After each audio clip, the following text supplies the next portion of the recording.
All right, so now let's go on to the second bullet point right here. Know how to identify, know what the independent and dependent variable are, but also know how to identify them on a graph, right? So for that one, this is where we covered that. So remember, you can always go back to the videos and rewatch them when we were talking about graphing variables.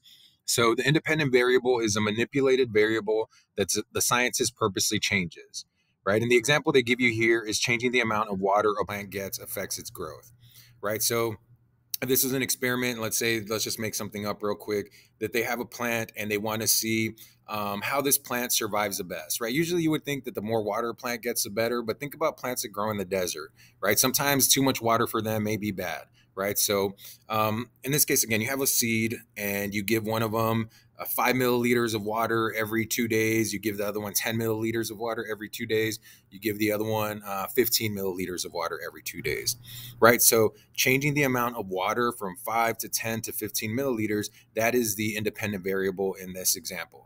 But think about the experiment we did, right? And one of them, it was the tablets. The number of tablets was our independent variable because that's what changed every time, right? We started with 0 for the control, and then we did 1 tablet, then we changed it to 2, then to 3, and then to 4 tablets, right? That was our independent variable.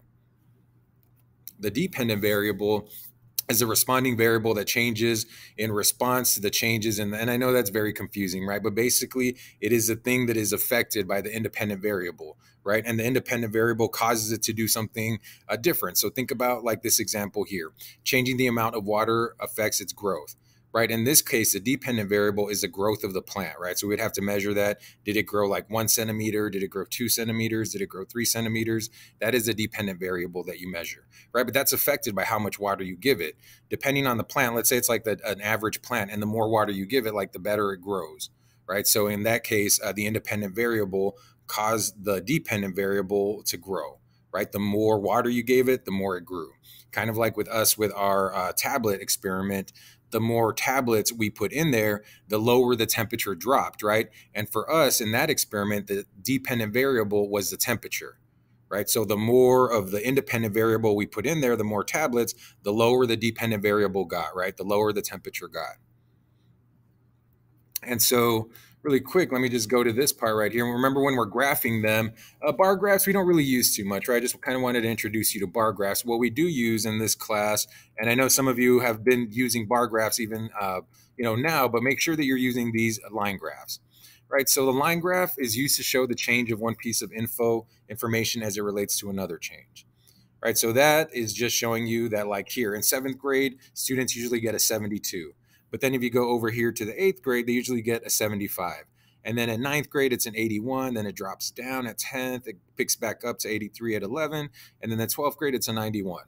Right, so that's a line graph. And like it says, it's just showing you a change in one piece of information. So every time you change a grade, the score goes up, right, relating to the other.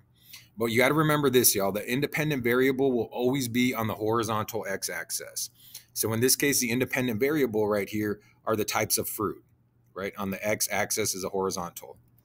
Here, the x-axis, the independent variable in this case is a grade level, right? So again, the independent variable is always on this horizontal x-axis. And then like it says here, the dependent variable will always be on the vertical y-axis. So in this case, the dependent variable is the number of people, right? That's what you're measuring is a dependent variable, and it's here on the vertical y-axis. Here, the math score is the dependent variable. And again, it's always going to be on the y-axis, the dependent variable.